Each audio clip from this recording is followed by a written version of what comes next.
What happens when a Hollywood legend decides she's had enough of being interrupted and talks back to one of daytime television's most outspoken hosts? Well, you're about to witness one of the most brutal verbal takedowns in The View's history, where Jane Fonda absolutely destroyed Joy Behar live on national television. This clash was so intense that it left the entire studio in stunned silence, and by the end, Joy Behar looked like she wanted to crawl under the table and disappear forever. Make sure to subscribe and drop a comment below, because this story is absolutely wild. It started like any other Tuesday morning on The View. The cameras were rolling, the audience was settled in their seats, and the hosts were preparing to welcome their guest for the day, the legendary Jane Fonda. At 86 years old, Fonda had seen it all in Hollywood, from her early days as a rising star to becoming an activist and fitness guru. She had agreed to come on the show to discuss her latest project, but what nobody expected was that Joy Behar would turn the interview into a personal attack session. As Jane Fonda walked onto the set, the audience erupted in applause. She looked elegant in a crisp white blazer, her silver hair perfectly styled, and her posture as confident as ever. She settled into the guest chair with the grace of someone who had been in the spotlight for over 6 decades. "Welcome back to The View, Jane," said Whoopi Goldberg, with genuine warmth. "It's always such a pleasure to have you here." "Thank you for having me," Jane replied with a smile. "It's wonderful to be back." But before Jane could even get comfortable, Joy Behar jumped in with her typical lack of subtlety. "So, Jane, I have to ask you about something that's been bothering me. You've been very vocal about climate change and activism, but don't you think it's a bit hypocritical coming from someone who's spent decades flying around in private jets and living in massive mansions?" The question hung in the air like a toxic cloud.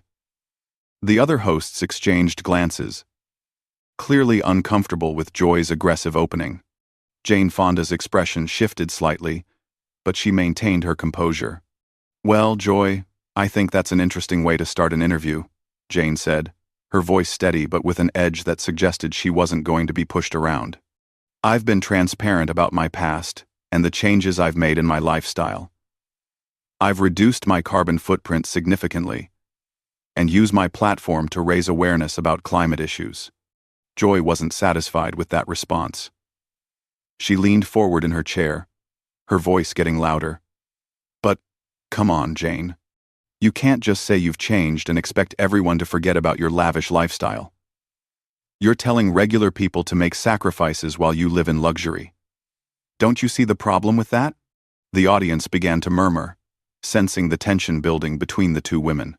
Jane Fonda's eyes narrowed slightly, and for a moment, everyone could see the fire that had made her such a formidable actress and activist. "Joy, I'm not sure what you're trying to accomplish here," Jane said, her voice calm but firm. "Are you interviewing me about my current work? Or are you trying to create drama for your show?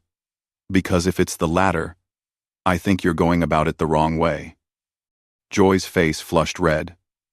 She clearly hadn't expected Jane to push back so directly. "I'm just asking the questions that viewers want answered. I'm being honest here. Jane Redderlard. I'm being honest here." "No, Joy," Jane interrupted, her voice gaining strength. "You're being rude and confrontational. There's a difference between honest journalism and what you're doing right now." The other hosts sat in stunned silence as the two women faced off. Sunny Hostin looked like she wanted to intervene, while Sarah Haynes fidgeted with her notes. Whoopi Goldberg's expression was unreadable, but her body language suggested she was preparing to step in if things got worse. Joy, feeling cornered, decided to double down. "I'm sorry if you can't handle tough questions, Jane. But this is The View. We don't do softball interviews here." That comment was the spark that ignited Jane Fonda's fury.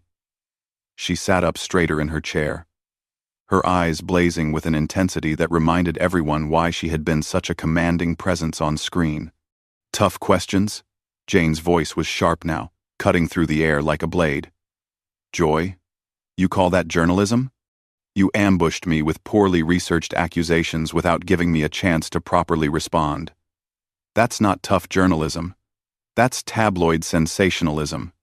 Joy opened her mouth to respond. But Jane wasn't finished.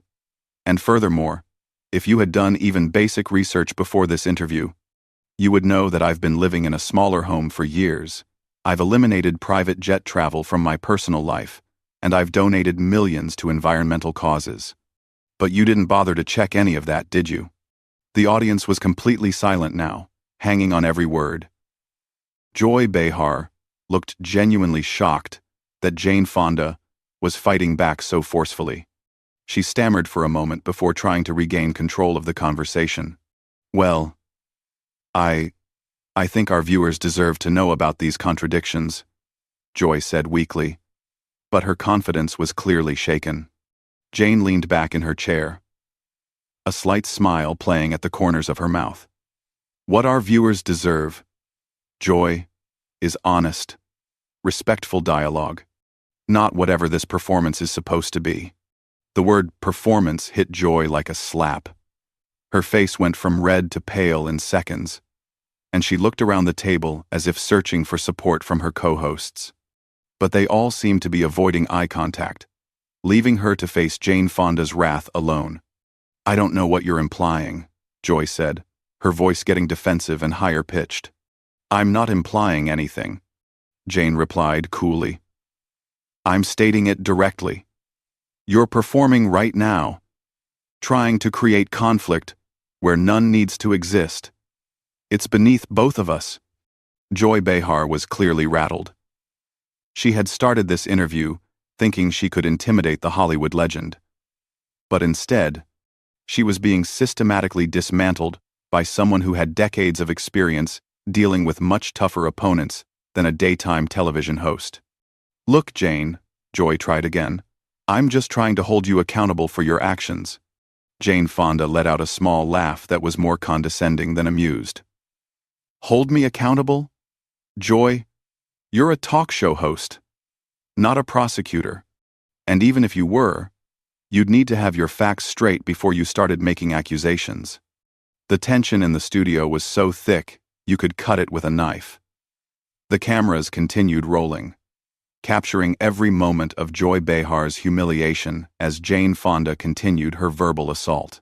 Whoopi finally decided to step in, sensing that Joy was drowning and the interview was spiraling out of control. Maybe we should move on to talking about your new project, Jane. After. But Joy Behar, now thoroughly embarrassed and desperate to save face, made the worst possible decision.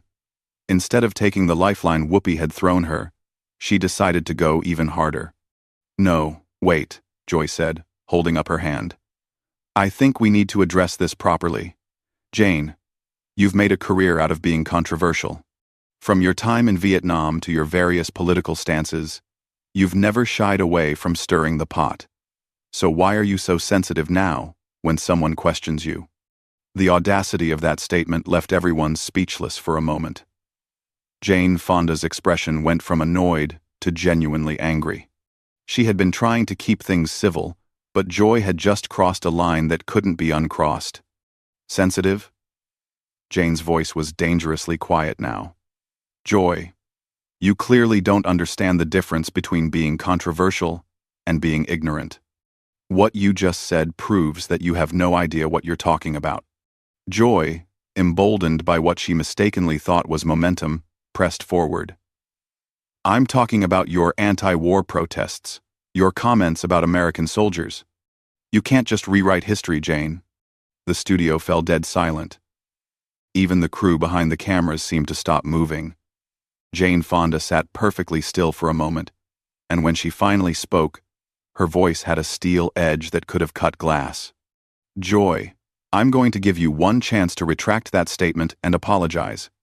Because what you just said is not only factually incorrect, it's deliberately inflammatory and disrespectful to both me and to the veterans I've worked with for decades.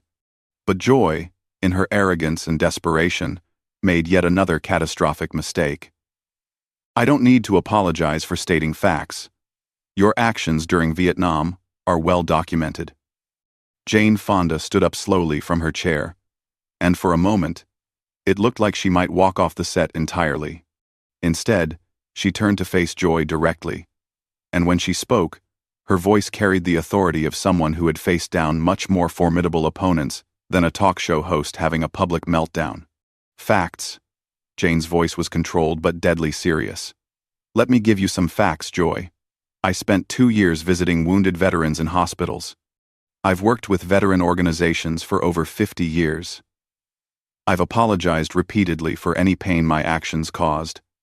And I've dedicated significant portions of my life to supporting our troops. But you wouldn't know any of that because you didn't bother to research before you opened your mouth. Joy's face was now completely pale.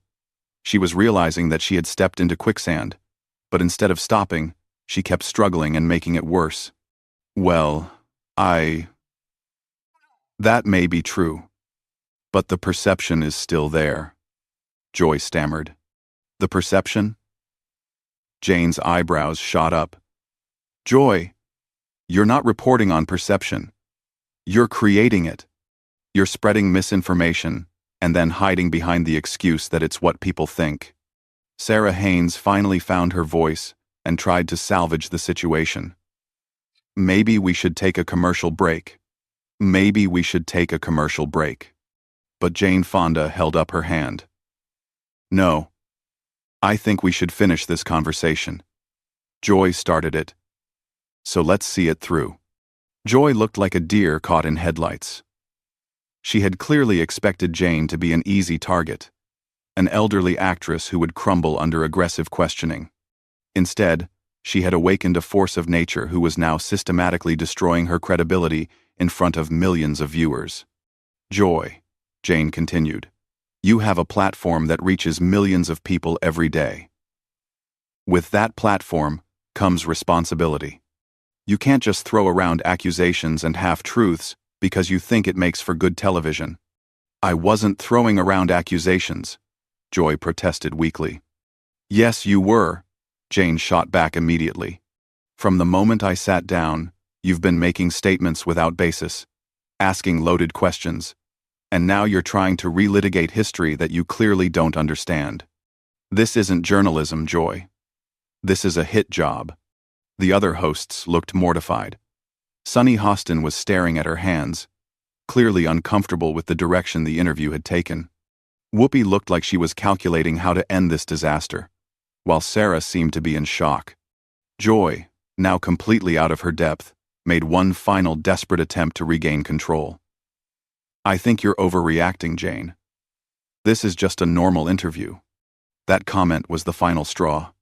Jane Fonda let out a laugh that was pure disbelief. Normal? Jane shook her head. Joy, in a normal interview, the host prepares by researching their guest. They ask thoughtful questions designed to inform their audience. They listen to the answers and follow up appropriately.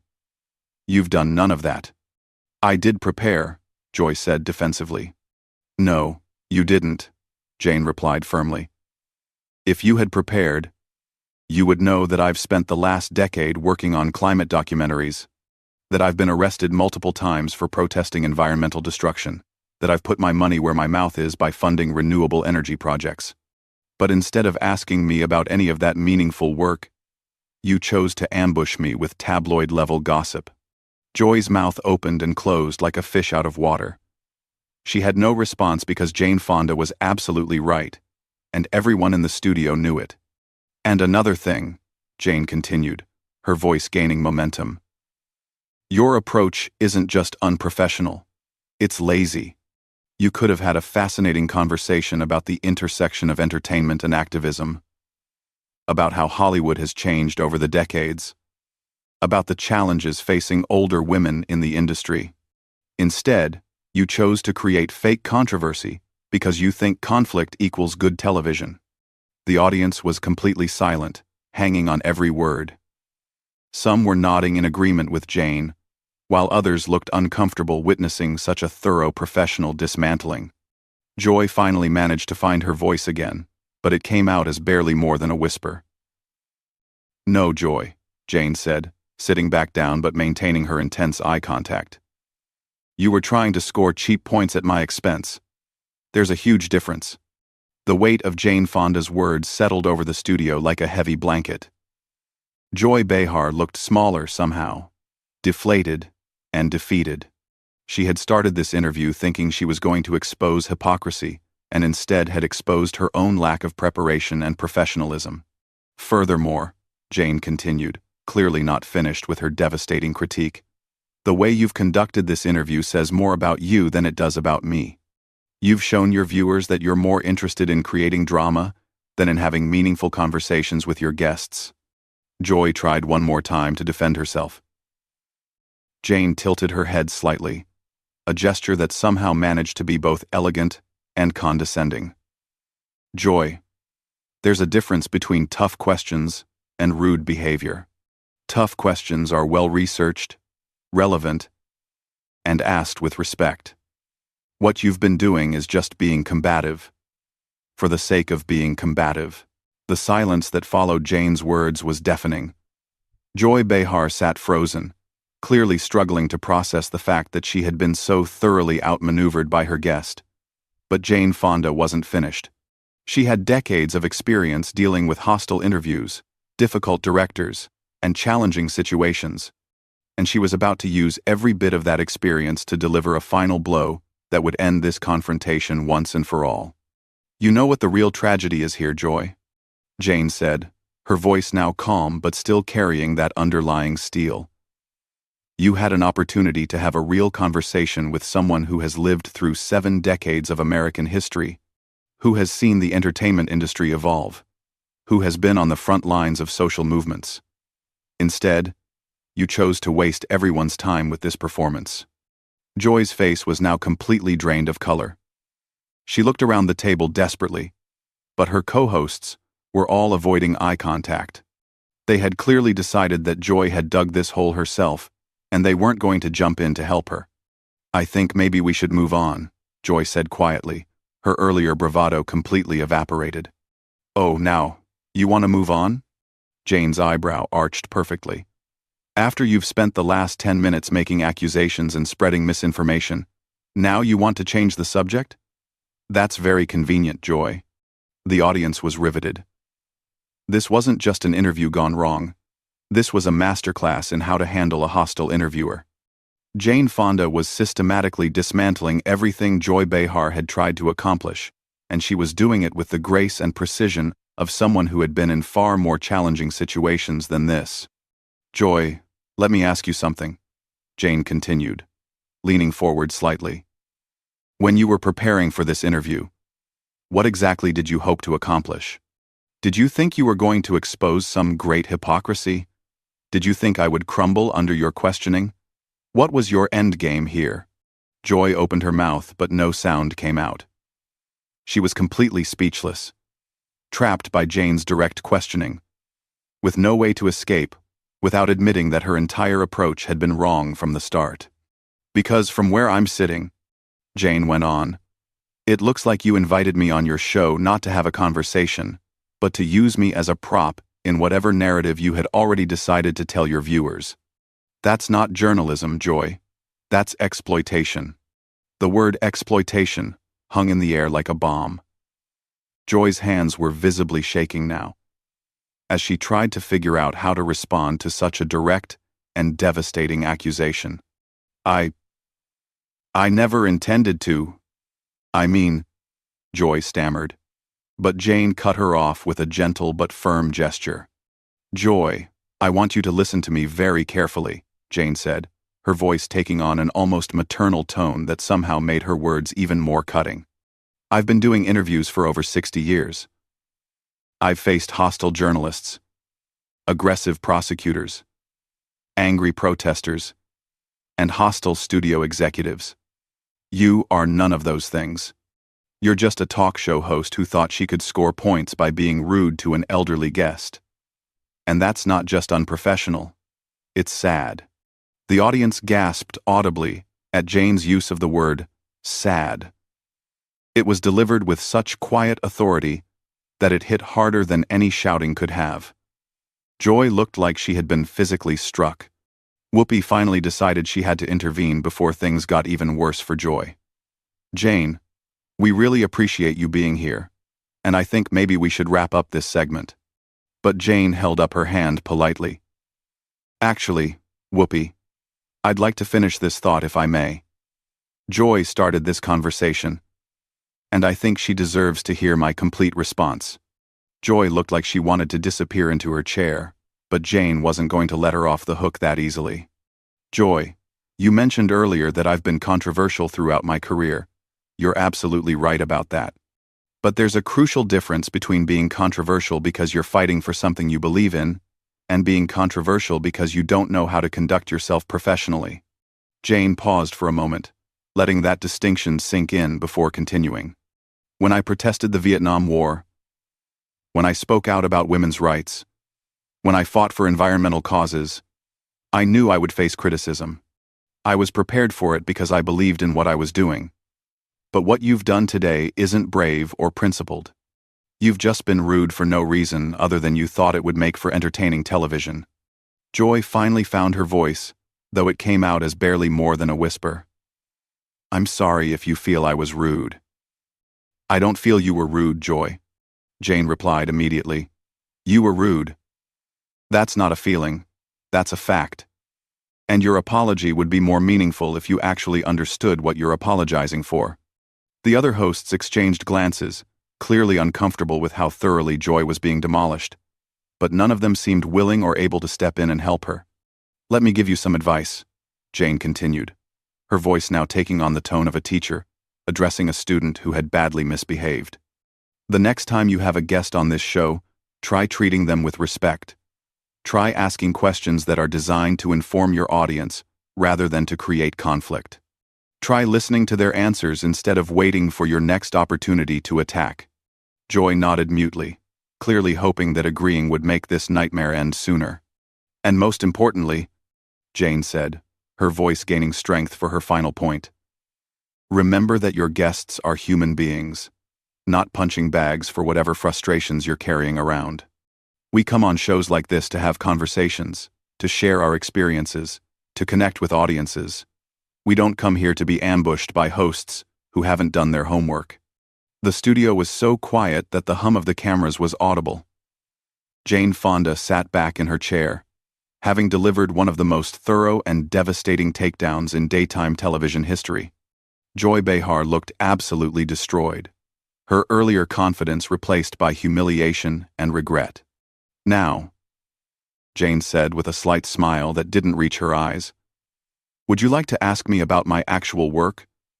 Or should I assume this interview is over?" 2000. Joy looked around the table desperately, but found no help from her co-hosts. Whoopi was staring at her hands, Sunny was looking at the ceiling, and Sarah was furiously scribbling notes that she probably wasn't actually reading. I think we should go to commercial," Joy finally managed to say. Jane Fonda stood up gracefully, smoothing down her blazer. "That's probably for the best. Thank you for having me. And I hope you'll consider what I've said today." As the cameras cut away and the studio lights dimmed, Joy Behar sat alone at the table, looking like she had been hit by a truck. She had started this interview thinking she would expose Jane Fonda. But instead, she had exposed herself as unprepared, unprofessional, and completely out of her depth when faced with a true Hollywood legend who refused to be intimidated. The audience filed out in stunned silence, many of them shaking their heads at what they had just witnessed. It was clear that this would go down as one of the most brutal interview disasters in television history, and Joy Behar would be the one remembered as the host who got absolutely destroyed by an 86-year-old actress who refused to take her nonsense. What did you think of this absolutely brutal takedown? Have you ever seen a guest completely destroy a host like this before? Drop your thoughts in the comments below, and make sure to subscribe for more incredible moments like this one.